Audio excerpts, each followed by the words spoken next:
Hey everybody, welcome to episode 4 of my little personal channel videos.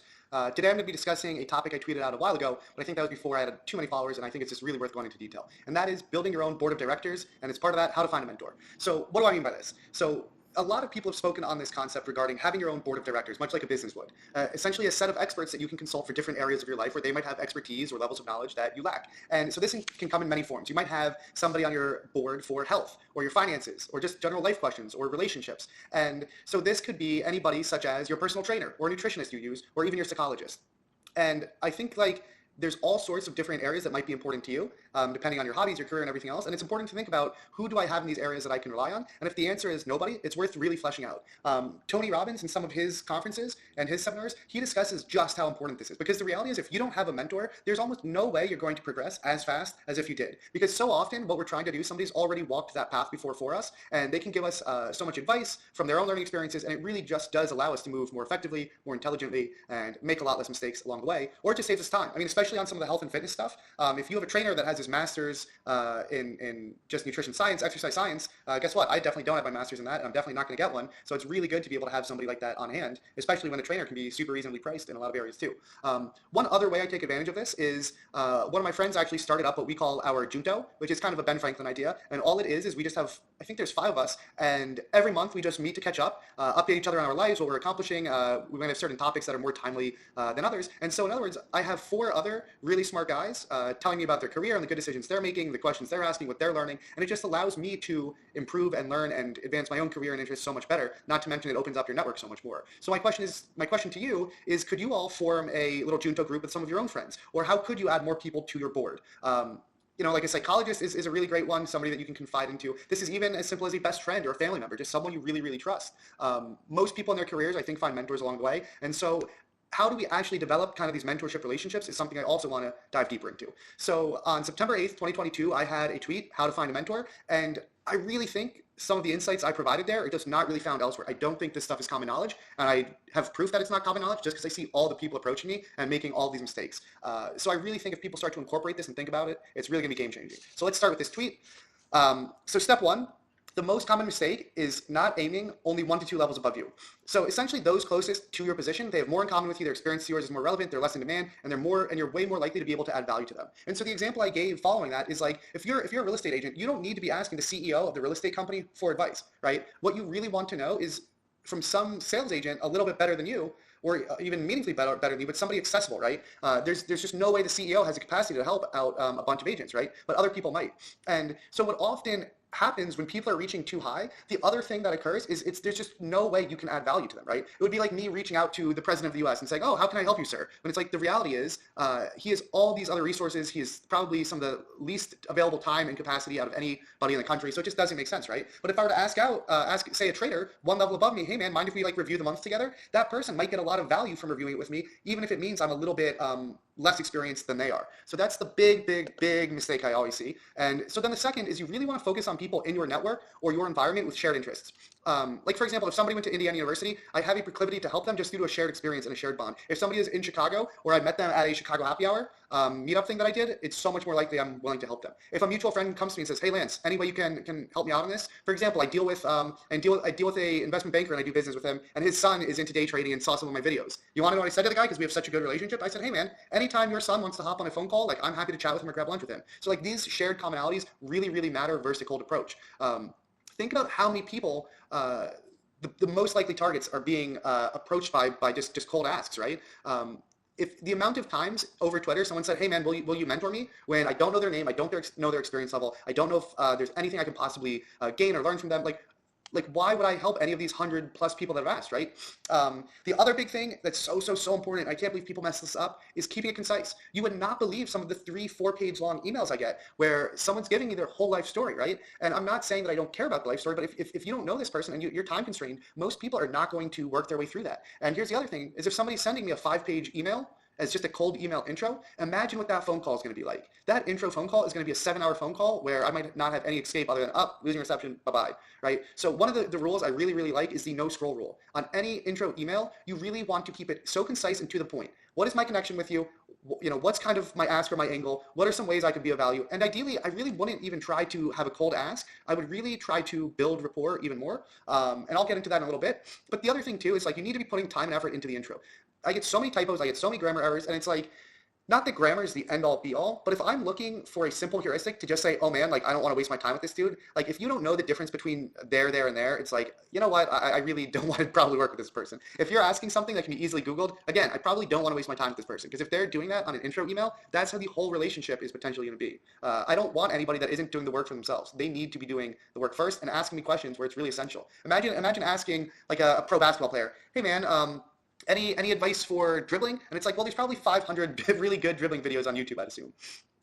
So then step 5 I have on here is really building that relationship gradually. You want to make the ask as small as possible, right? Even something like coffee is kind of a big ask because they really need to schedule their day. They need to be there in person. It could be harder to exit. And so what I would say is if you're going to ask anything, try and just get your foot in the door. Say, look, all I need is 5 minutes of your time.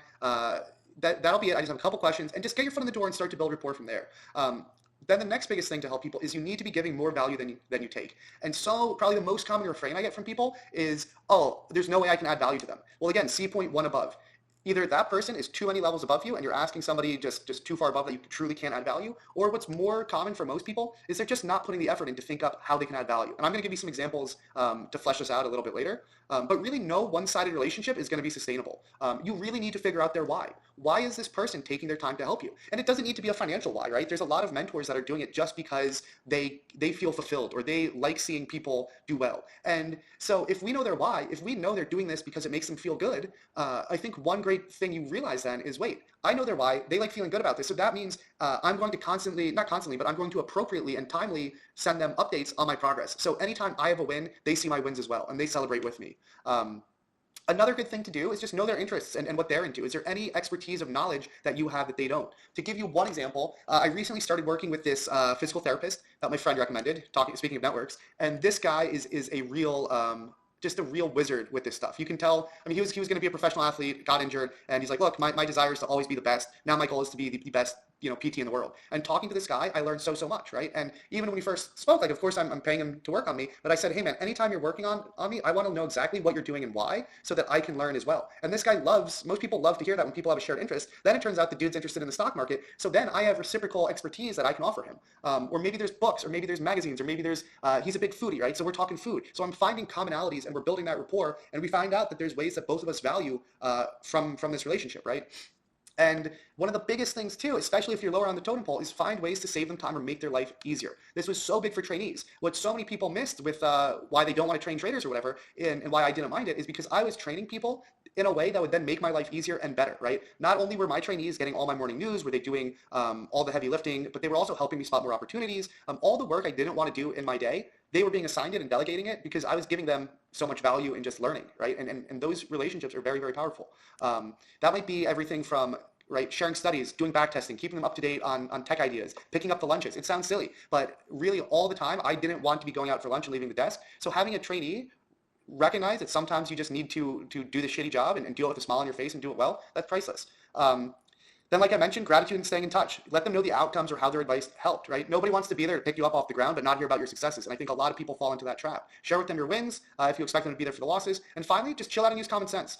The amount of times I just get bombarded with stuff on weekends, holidays, late at night, you want to make sure you're doing it at an appropriate time and at an appropriate frequency. And if you're taking value, make sure you are giving more. Ask yourself, am I confident this person's even enjoying these exchanges? And if not, how can I make it better for them, right? Or else they're just not going to sustain and want to do it. Another huge way to add value that I think Bella and really Nate are just such legends at is they're constantly thinking, who do I know that can help this person? So many connections of mine really come from those two people. They're just always seeking, who can I connect, who can I add value, how can I help people? It's such a powerful skill. And then you feel just not even obligated is not the right word, but you feel indebted. I feel like I need to return the favor or give them value back. And that is a very, very common behavioral pattern and is very powerful. And then, as I say, remember, you can always buy a mentor in a lot of areas. You can buy trainers, training coaches, psychologists, relationship counselors. There's all sorts of things. So if it's important to you, it's really good to have that board.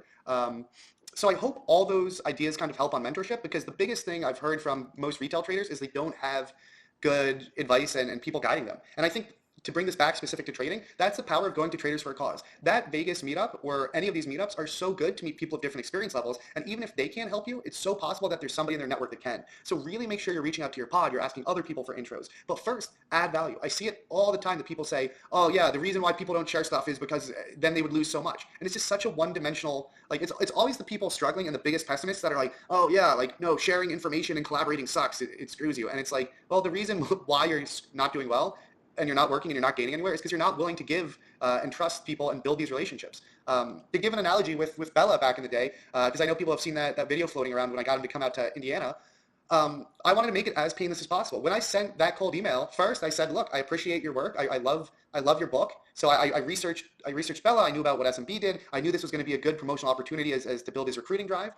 Then I said that our investment club was going to offer to pay. We were going to handle every logistic for him. We will book your flight. We will book your hotel. All you need to do is show up. We'll take you out to dinner and we'll get everything covered. To this day, Bella claims that I've never paid him back for the flight. But regardless, I think at this point, statute of limitations, we're talking 10 plus years. I have no idea, but maybe I do owe Bella a flight at some point. But the thing is, even later on with my mentorship with Bella, he's so good with the networking. And so the way I can add value to him as well, though, is I do so much time on self-improvement and learning about health, learning about different best practices, telling him about my Tony Robbins seminar, telling him about all these things that I'm doing to elevate my game. I got him on the Oura Ring. There's all these different things that really helped him better his life. And so it's been very reciprocal in that way. So I think it's really worth putting some real thought and effort into these things when most people really think it's just going to happen out of thin air, but it doesn't. Any questions on that? Let me know. Happy to add more to it. The other big things I've been doing this month as kind of my monthly update, the sleep challenge was awesome. I love all the people that participated. For myself, I got my personal best month of sleep ever in probably about my 3 years of data. And a lot of it really was just, it takes a lot of effort. It takes a lot of sacrifice to say, I'm not gonna have a drink this night, or I'm not gonna eat so late, or to really, in a cold Chicago winter, get your ass out of bed and get out and get that morning sunlight and exercise. So it's really, to reach that high level, it takes a lot of effort. But whenever I do it, I just felt so good. So that was really great. The other big thing I've been happy about is I found a new food. I think anybody that's really into nutrition and being lean, any personal trainer, bodybuilder will tell you, it all comes down to having a lot of the same consistent meals. And so during the week, if I'm eating at home, I'm really consistent and healthy, and I rely on the same meals. And one new thing is non-fat Greek yogurt. As stupid as that sounds, I never really tried it, but no fat, 14 grams of protein, 80 calories, throw a lot of cinnamon in it, dip a bunch of fruit in it, so you get all those healthy antioxidants from the fruit, from the cinnamon. It's really healthy, amazing, good. So that's been good. The other big thing, Peter Attia's book Outlive is released. Just about done with it, and really just pick it up. There's going to be no probably better book for your longevity and health than that to really dissect that. As a longtime fanboy of his, this is what I've been waiting for forever, and it's been awesome. Then finally, the other big thing I'm thinking about is social play. And what I mean by that is are there activities, physical activities or outdoor activities that you can use to get exercise and kind of social activity and interaction? And one of the best things for health and longevity really is social play. So whether it's doing playing soccer on a team or having a catch or going on a run with some of your friends. One big thing I want to develop is the Sunday morning habit of going indoor rock climbing with some friends. It's year round, it's social, it's good physical activity, and you can follow it up with brunch after. And the best part of a Sunday morning is it kind of is a good limiting constraint on your Saturday nights. So that's kind of the stuff I've been thinking about, been very busy with travel, but ready to keep on getting some good sleep and rocking on. So hope you all enjoyed that, and more good stuff to come.